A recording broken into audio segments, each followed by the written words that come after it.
ngepangkeun wasapun yang dimujadin ini di Sindang Kerta kawit sekolah di SMKN 10 Bandung jurusan Karawitan Sekar Padangan.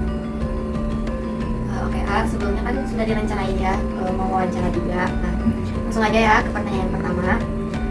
Bagaimana proses latihan dan persiapan sebelum pertunjukan dilakukan? Sebelum pertunjukan biasanya kami tim Wiaga termasuk Sinden melakukan pelatihan khusus yang terpisah itu sebelum dipadukan.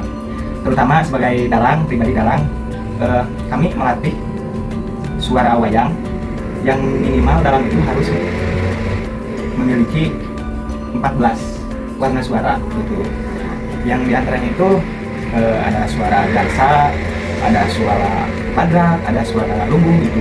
Itu dibagi-bagi lagi gitu. Terus ada juga suara-suara kayak panakawan, cepot, itu khas pisan suaranya. Ada dawala, ada gareng, ada kisemar, ada juga suara yang istilahnya dipegeng, kawas suara buta. Jadi kalau suara buta suaranya ayo manusia tuh. Nah, gitu ya. Terus kami juga belajar kakawen, lamun di istilah Sundanya mah nyurupkeun. Kakawen itu harus nyurup sama nada gamelan gitu. Kalau misalkan nada dasarnya dari da, ada juga nada dasar dari ti, ada juga dari la, itu lupa beda-beda gitu.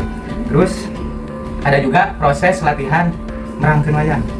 Nah, kalau merangkeun wayang seperti kayak kita langsung peragain saja ya. Ini ada wayang satria. Nah, satu lagi ada wayang Punggawa.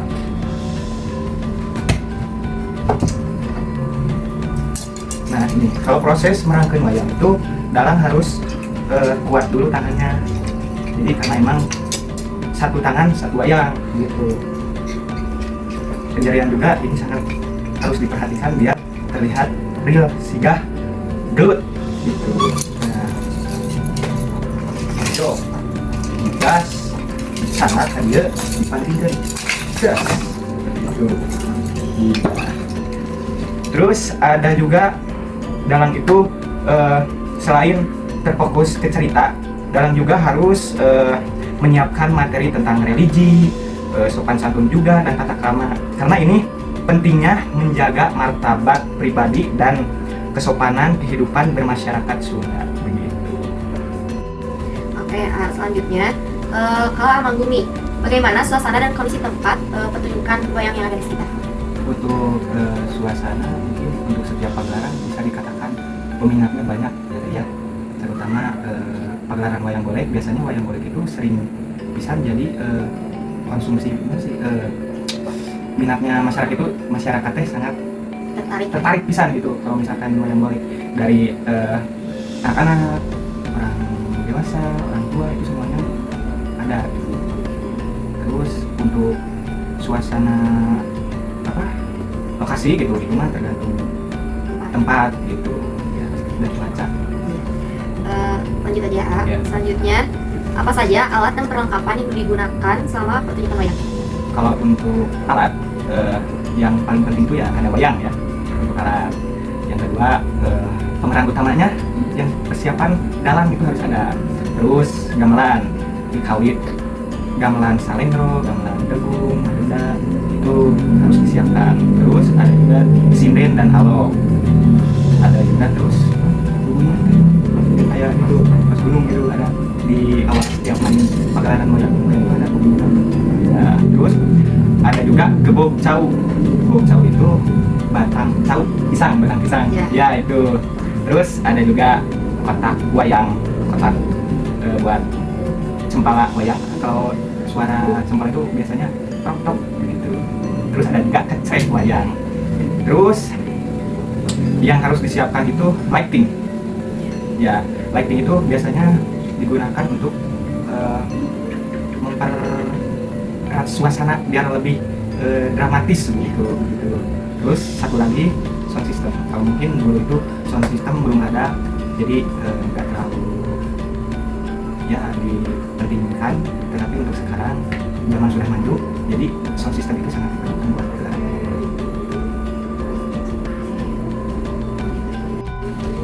Oke, selanjutnya perihal dalam pembuatan wayang itu apakah dibuat sendiri? Nah, kalau boleh tahu bahannya dari apa saja atau kayak proses pembuatannya, Kang, boleh diceritain? Oh, boleh.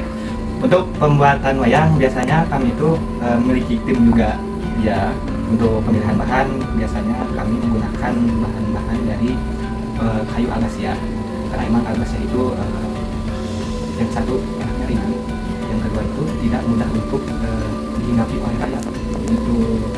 Terus untuk tahap selanjutnya ada penggambaran desain awal. Sebelum dibentuk, si kayu itu dipotong dulu, dipotong lalu disketsa, ya gitu. Terus setelah disketsa, barulah dibentuk si kepala wayang. Ya, diukir, setelah diukir dihaplas. Terus ada lagi pembuatan tubuh dan ada juga pembuatan tuding dan campurit. Kalau misalkan campurit itu beda lagi bahannya.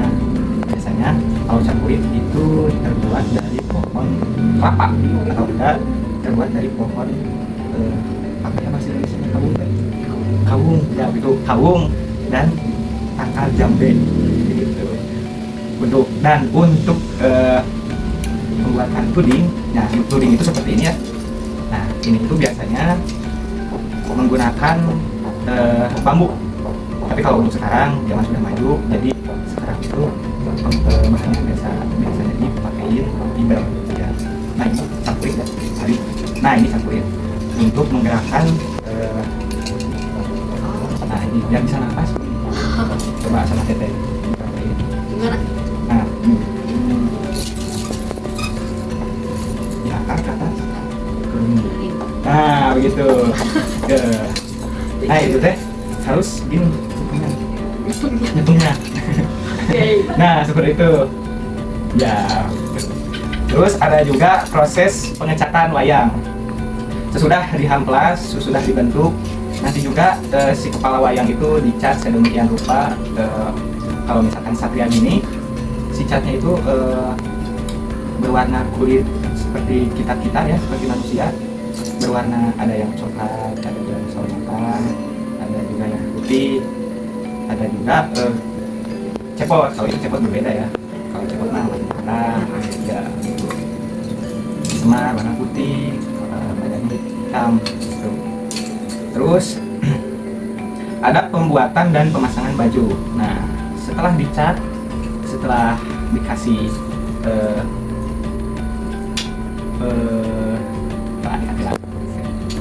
setelah dicat dan dikasih warna, terus kepala dan badan wayang itu disatukan, lalu dikasih baju tradisional seperti ini. Ini ada dodot ya, samping, lalu ada manik-manik segala macam. Ini menjadikan pakaian budaya Sunda. Terus ada perakitan tangan dan batang penggerak. Nah, untuk setelah diberi pakaian, nah sebelumnya kan gini ya. Nah sebelum begini, ini tuh bisa dicopot ya. Nah ini terus dipasangkan kepalanya. Siap berat. Nah itu ya. Nah ini muncul istilah nama dicolokkan karena awaknya, terus silahkan dikasihkan karena campur itu. Setelah perakitan tangan dan batang kepalanya sudah terpasang, lalu pemeriksaan dan sentuhan akhir ya gitu, dicek lah sebelum pagelaran. Kalau misalkan sudah siap ditampilkan gitu. Kesan saya tentang wayang golek bukan sekedar tontonan, tapi cerminan kearifan lokal Sunda yang kaya akan nilai filosofi dan spiritualitas. Dari Gemur Cepot sampai Tua Semar, semua tokoh mengajarkan keahlian atau kebaikan yang